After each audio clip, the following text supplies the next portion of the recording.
Vous vous êtes sûrement déjà posé la question, mais pourquoi Tanjiro est capable d'utiliser deux souffles? Dans cette vidéo, nous allons voir le principe d'hybridation des souffles. Je me suis dit que ça serait intéressant de vous en faire une vidéo, de vous expliquer un peu ça. En tout cas, j'espère que ça vous plaira. On est parti.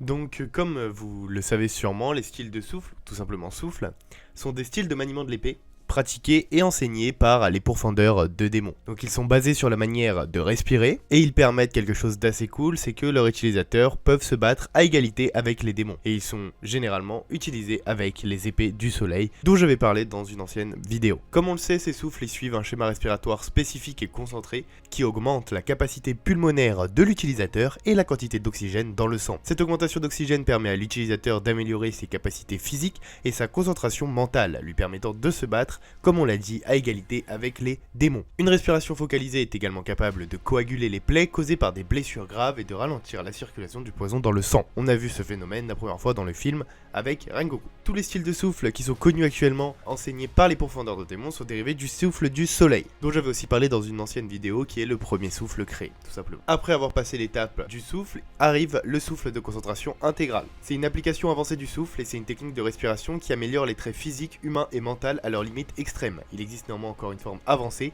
le souffle de concentration constant, dans laquelle les pourfendeurs expérimentés peuvent constamment maintenir un souffle de concentration intégrale, même pendant leur sommeil. On verra ce phénomène lors de l'entraînement par Shinobu de nos trois protas, avec Zenitsu, Inosuke et Tanjiro, et donc c'est une forme évoluée du souffle qui leur permet de se battre plus facilement, puisque tout simplement en maîtrisant le souffle de concentration constant, ils peuvent même lors du sommeil l'utiliser, comme ça être en haleine à chaque fois et sentir le danger arriver, donc c'est quelque chose qui est quand même cool. C'est voilà la deuxième étape du souffle de concentration. Et donc on arrive à un phénomène que on va essayer d'expliquer dans cette vidéo. L'hybridation des souffles. Alors je sais pas exactement si ça s'appelle comme ça, mais donc comme on l'a vu, il est possible pour un épéiste d'utiliser plus d'une technique de style de souffle à la fois, permettant à l'utilisateur de tirer parti des aspects avantageux des deux techniques. Tanjiro Kamado par exemple peut utiliser simultanément des souffles de l'eau et du soleil. Et donc pourquoi certains utilisateurs seraient capables d'utiliser deux styles de souffle alors que certains galèrent déjà à développer tous les mouvements de leur souffle? J'ai déjà fait une vidéo sur le lien entre Yoriichi et Tanjiro qui expliquait comment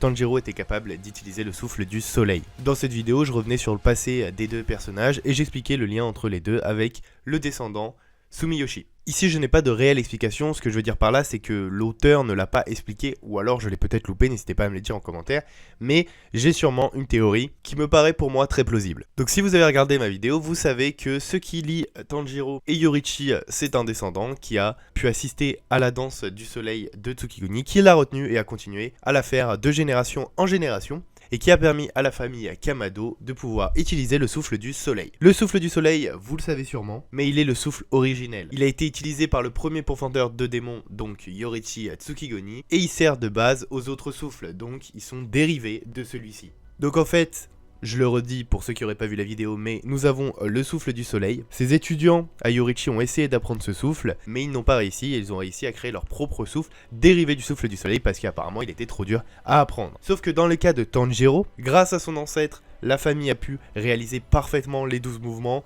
de génération en génération. C'est resté imprégné dans le cerveau de Tanjiro qui a pu par la suite utiliser, comme on l'a vu dans l'anime ou le manga, le souffle du soleil. Donc ma théorie serait la suivante. Quand il a commencé à vouloir devenir un pourfendeur de démons, il a donc été entraîné par Urokodaki, qui lui maîtrisait le souffle de l'eau uniquement, donc il lui a appris comment utiliser ce souffle, puisque lui il ne maîtrisait que ce souffle, et Tanjiro a pu l'apprendre, puisque comme c'est un dérivé du souffle du soleil, il avait donc les capacités de pouvoir utiliser ce souffle, tout simplement. Étant donné que tous les souffles sont dérivés du souffle du soleil, je pense que pour pouvoir utiliser l'hybridation des souffles, il faut avoir les capacités nécessaires pour utiliser le souffle du soleil, et que dans un sens, techniquement, il n'y aurait aucune donnée qui empêcherait Tanjiro d'utiliser les autres souffles. Donc on pourrait même imaginer que Tanjiro puisse utiliser le souffle de la foudre, de la roche, du vent, de la lune, pourquoi pas, même si pour l'histoire ça n'aurait aucun intérêt, mais je pense que, voilà, pour moi, l'hybridation des souffles c'est quelque chose qui est assez simple. Le souffle du soleil et le souffle originel, les autres souffles sont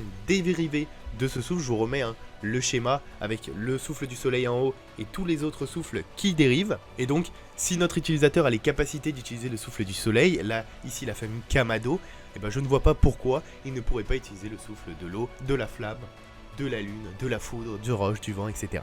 Dites-moi ce que vous en pensez en commentaire, mais je voulais vous faire une petite vidéo là-dessus parce que je trouvais ça assez intéressant. C'est vrai que c'est pas trop expliqué, mais finalement Tanjiro il a quand même clutch parce qu'au début il est passé de l'eau au soleil et c'est un peu le seul personnage qu'on a vu faire ça.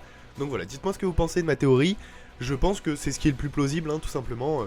C'est ses capacités physiques, le fait qu'il puisse utiliser le souffle originel, qu'il a pu utiliser le souffle de l'eau et qu'il aurait pu utiliser d'autres souffles. Enfin, je pense, pour moi en tout cas, c'est une théorie. Voilà. En tout cas, n'hésitez pas à me dire ce que vous en pensez en commentaire, je le redis. C'est déjà la fin de cette vidéo, j'espère qu'elle vous aura plu. N'hésitez pas à vous abonner, à liker, à partager cette vidéo. Moi, je dis à bientôt pour une nouvelle vidéo. C'était Thibaut. Merci d'être de plus en plus nombreux, ça me fait trop plaisir. Ciao, ciao.